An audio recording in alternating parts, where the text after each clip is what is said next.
खुलुमबाय बे समाव फोसावनो लादों महाकुम्भनि मोनसे रादाब। थांनाय 29 जानुवारि खालि महाकुम्भआव सोमजिदों मोनसे दुखुनांथाव जाथाय।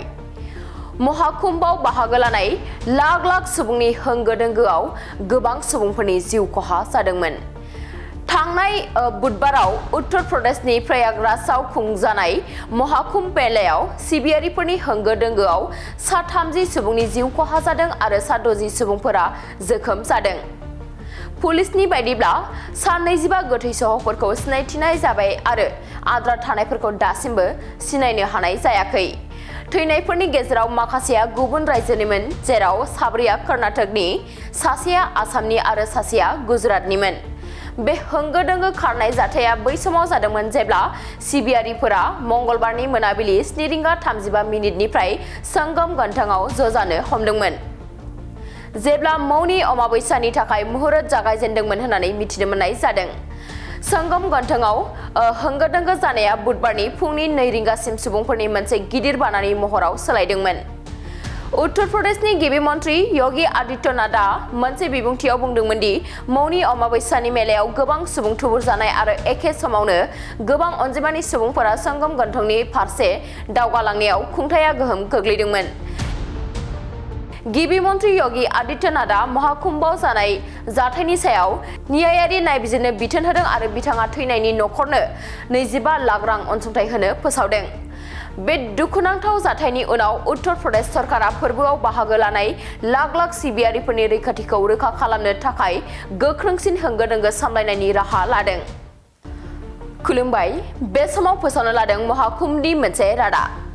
थांनाय 29 जानुवारि खालि महाकुम्भआव सोमजिदों मोनसे दुखुनांथाव जाथाय। महाकुम्भआव बाहागो लानाय लाख लाख सुबुंनि होंगो दोंगोआव गोबां सुबुंफोरनि जिउ खहा जादोंमोन। थांनाय बुधबाराव उत्तर प्रदेशनि प्रयागराजआव खुंजानाय महाकुम्भ मेलायाव सिबियारिफोरनि होंगो दोंगोआव 30 सुबुंनि जिउ खहा जादों आरो 60 सुबुंफोरा जोखोम जादों।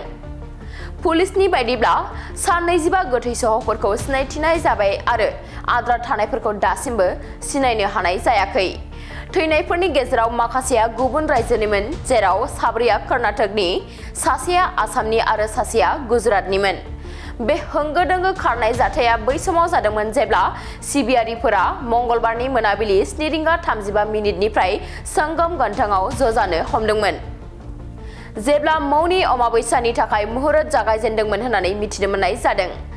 संगम गन्थंआव होंगो दोंगो जानाया बुधबारनि फुंनि 2 रिंगासिम सुबुंफोरनि मोनसे गिदिर बानानि महराव सोलायदोंमोन।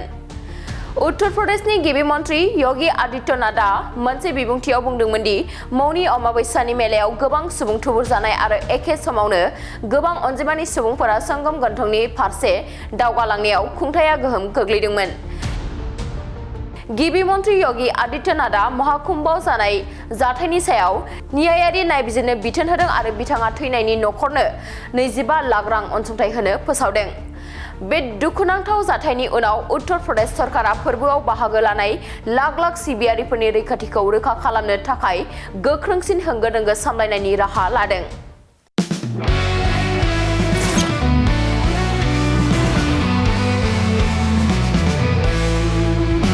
नोंथांनि जिउआव जायखिजाया खामानियावनो हेंथा नुजाथिदों नामा? गोब्राब नाजासेयावबो जिउआव जाफुंसारनायखौ मोननो हायाखै नामा? जुदि नोंथाङा बेफोर बायदि जेंनाफोरजों मोगा-मोगि जानांदोंब्ला बे खेबनिफ्राय जिंगासिनांगौ गैलिया। मुलुग दरबाराव तन्त्र मन्त्रनि थाखाय बयनिख्रुइबो मुंदांखासिन थावनियानो जादों मायां। मायांखौ साधु बिद्यानि रायजो होननानैबो मिथिनाय जायो। बे मायांनिफ्रायनो तान्त्रिकनि सोलोंथाइ लानानै फैदों मुंदांखा रबि कबिराजआ। बिथांनिफ्राय नोंथाङा नोंथांनि जिउनि गासिबो रोखोमनि जेंना जेंसिफोरखौ सुस्रांनानै लानो हागोन। बिसि फिसायनि गेजेराव जेंना, गोसो थोनाया गारनानै थाङोब्ला लाबोफिननाय, जुलिनि जेंना, साख्रि मोननो हायै, हा-हु, धोन सम्पथिनि जेंना, बायदि बायदि जेंनानिफ्राय उदां जानो एबा सुस्रांनानै लानो थाखाय नोंथाङा दिनैनो दानो जगाजग खालामनो हागोन रबि कबिराजखौ। रबि कबिराजखौ जगाजग खालामनो थाखाय मबाइल नाम्बार 7099193841 एबा 7086047381 आव कल खालामनो हागोन।